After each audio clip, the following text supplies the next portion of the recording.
Blackmagic has just released an update for the Blackmagic camera app for iPhone.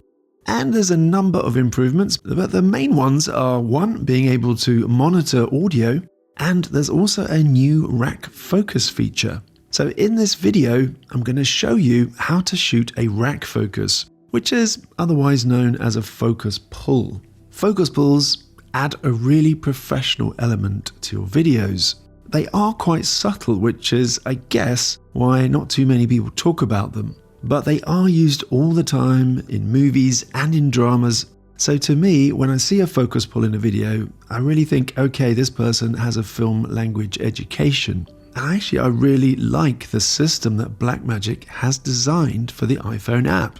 And I do think it's better than the Filmic Pro version, which was nice to have, but I just found it to be fiddly and a bit clumsy. So this is how to do it in the Blackmagic app.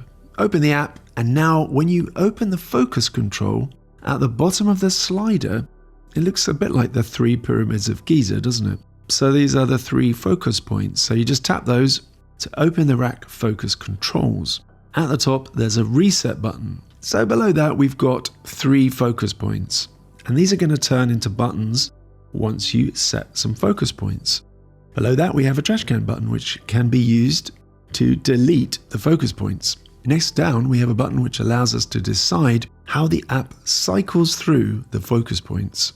Underneath is a button which allows us to set the duration of the rack focus. And finally, right at the bottom, we have this play button which starts the focus pull. To set a focus point, you need to tap on the screen on the object that you want to be in focus, and then quickly tap the 1, 2, or 3 button below the focus reticle. So you only get a few seconds before it disappears, but you can just tap it again. So if we press the 1, the marker number now turns from grey to yellow, and on the focus slider, a yellow marker appears.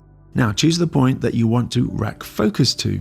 Tap the screen, tap the number 2 button below, and you get a blue marker. So for a simple rack focus, we actually only need 2 points, don't we?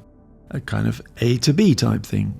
And now when we press the play button, it moves from whichever point it's currently at to the other point. Press play again and it returns.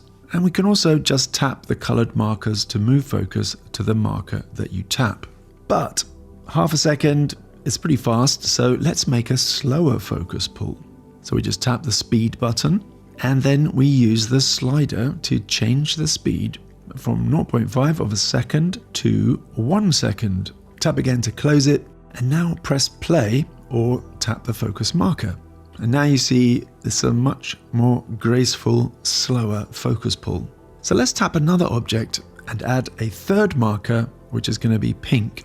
So now we have 3 positions or focus points that we've set.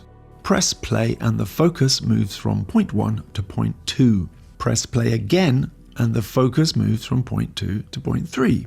Now this is where the cycle direction button comes into play. With it set to one direction, just one arrow, it will go 1 to 2 to 3 and then back to 1 and then 2 and so on.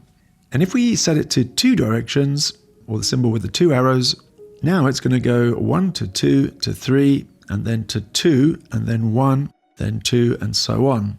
So why do we need 3 focus points? Well, obviously we can just tap the colored marker to go directly to that point. And let's say we have a scene with 3 subjects and we want to switch focus at certain moments in the shot. Perhaps different characters are talking and we want to switch focus depending on who's talking. So then we would set our focus points, and now we can just tap the button when we need to switch focus when a different character starts talking, for example. Now, that's just one example, but there are many situations where we want to change focus during a shot. And this system allows us to store the focus point and then switch to them either in a rehearsed way or a more spontaneous way, if we're just letting things happen live and then we're reacting to what's happening. So it's just useful to have these little stored points. So it all depends on your project and the scene that you're filming. Now to delete a point, tap on it to select and then tap the trash can. To delete all points and reset everything, including the duration of the focus pull, tap the reset button at the top. Now if you want to really go advanced into how to use a camera app If you want to learn all about ISO and shutter speed and white balance and everything else, then I've created a course exactly for you, how to master a camera app, and it's on Patreon. So join us there if you want to go deep into using a camera app.